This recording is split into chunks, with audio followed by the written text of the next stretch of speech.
आपल्याबरोबर स्वतः मनोज जरांगे पाटील आहेत, त्यांच्याशी बोलूया। जरांगेजी, तुम्ही काय सांगाल? महत्त्वाचा निर्णय आलाय, तुम्हाला खारघरच्या जागेचा पर्याय सरकार देऊ शकतं, काय तुमची प्रतिक्रिया? मी बघितलं नाही ताई, आणखी काय विषय मी आणखी बघितलं नाही मी आणखी, परंतु न्याय देवता आम्हाला पण न्याय देईलच, कारण असं नसतं, असं होत नाही कधी। नाही, पण पूर्व परवानगीशिवाय निदर्शनं करता येत नाहीत असं स्पष्ट केलेलं आहे हायकोर्टानं तुमच्याशी, म्हणजे तुमच्याविषयी बोलताना। लोकशाही मार्गानं आंदोलन करतो ते रोखता येत नाही बघा, लोकशाही बदलावं लागेल मग तर असं होईल की सरकार जर असं आडमुठेपणाची भूमिका घेणार असलं आणि सरकार जर आडमुठ्याच्या भूमिकेत वागणार असलं, नाही सरकार नाही, कोर्टानं हा निर्णय दिलाय। मान्य न्यायदेवतेकडे सरकारच गेला असेल ना, न्यायदेवता मनानं कसं देईल? न्यायदेवता आमच्यासाठी पण आहे, आमचे वकीलच बांधव, आमची टीम जाईल ना। नक्की मनोजजी, आमचे सहकारी प्रशांत बाग आपल्याशी बोलतायत। मनोज जरांगे पाटील, नमस्कार। खरं तर तुमच्या आंदोलनाची प्रतीक्षा वेगवेगळ्या पातळीवर प्रत्येकाला या ठिकाणी होती की नेमकं होतंय काय, पण गणपती बाप्पाची प्रचंड गर्दी आहे आणि हाच महत्त्वाचा मुंबई उच्च न्यायालयानं आज घेतलाय। तुम्हाला नाही वाटत की तुमच्या आंदोलनामुळे तुम्हाला ऐकायला सुद्धा येणार? तुम्हाला आवाज येतोय माझा? तुम्हाला आवाज येतोय? आवाज येतोय, पण हे आरडा काय व्हायला आलेलं सार्वजनिक ठिकाणी अनिश्चित लागलाय, तुमचा पण लागला। मनोज जरांगे पाटील, माझा आवाज तुम्हाला येतोय? माझा आवाज तुम्हाला येतोय? आझाद मैदानामध्ये ज्यावेळेस तुम्ही आंदोलन कराल त्यावेळेस अनिश्चित काळासाठी एखाद्या सार्वजनिक जागेवर कब्जा करता येत नाही, ही टिप्पणी मुंबई उच्च न्यायालयाने नोंदवली आहे, काय सांगाल? आरक्षण कार्यकर्ते मनोज जरांगे यांना अधिकाऱ्यांच्या पूर्व परवानगीशिवाय निदर्शनं करता येत नाहीत।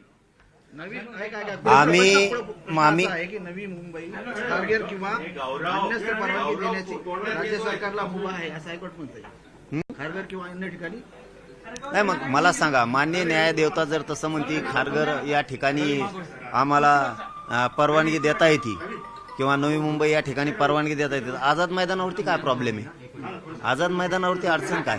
आम्ही न्यायदेवतेचा सन्मान करणारे लोक आहेत, न्यायालयाचा सन्मान करणारे लोक आहेत। आम्ही रितसरपणानं लोकशाही मार्गानं संविधानाच्या नियमात राहून, कायद्याच्या नियमात राहून आम्ही अर्ज केलेले आहेत, परवानग्या मागितलेल्या आहेत।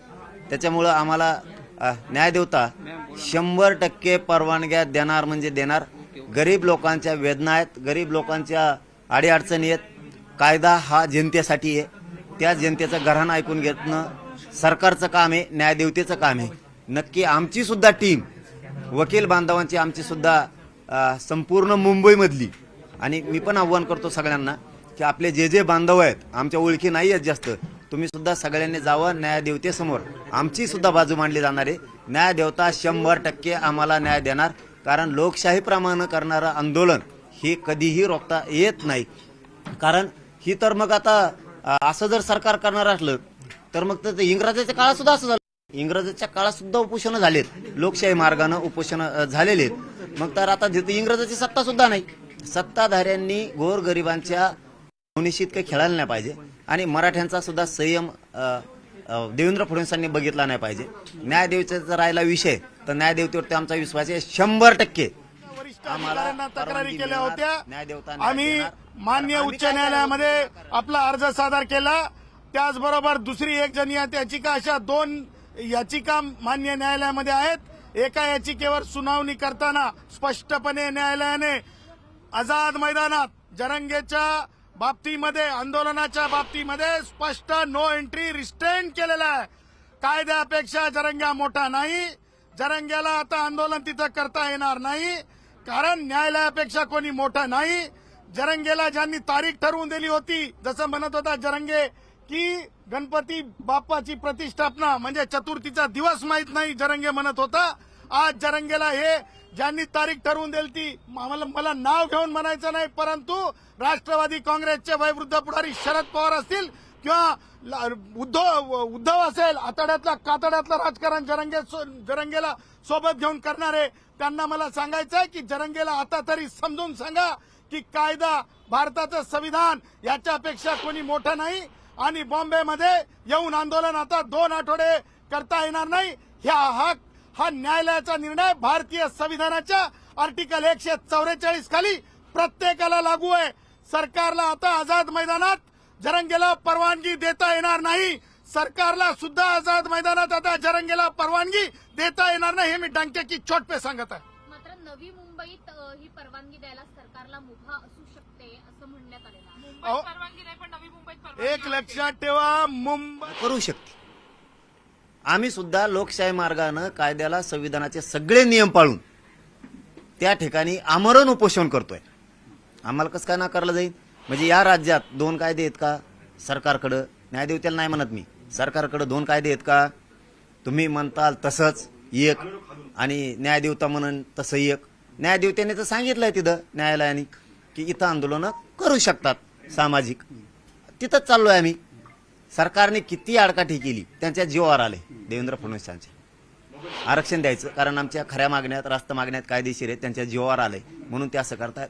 आम्ही हटणार नाहीये. न्याय देवता न्याय देणार. तुमच्या वकिलांचा काही सल्ला घेऊन काही सल्ला मसलत आम्हाला आत्ता माहित झालं तुमच्याकडून. जातील आमच्या वकील बांधव 100% जाणार.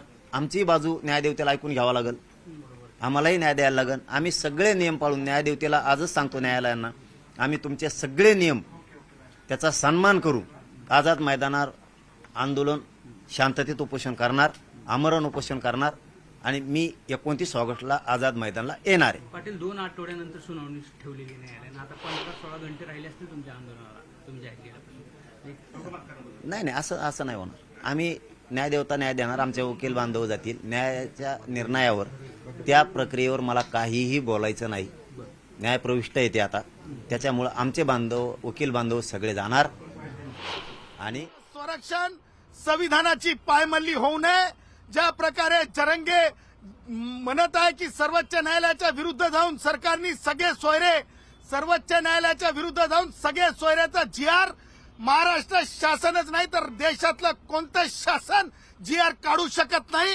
कारण माधुरी पाटील विरुद्ध कास्ट स्क्रुटिनी कमिटी या जजमेंटमध्ये सुप्रीम कोर्टाने तशा प्रकारचं म्हणजे शिरणी वाटल्यासारखं किंवा किराणा दुकानातील भोजवार मसाला विकल्यासारखं प्रमाणपत्र जातीचे देण्याची मुभा कोणत्याही कारणास्तव सरकारला किंवा अधिकाऱ्यांना नाही.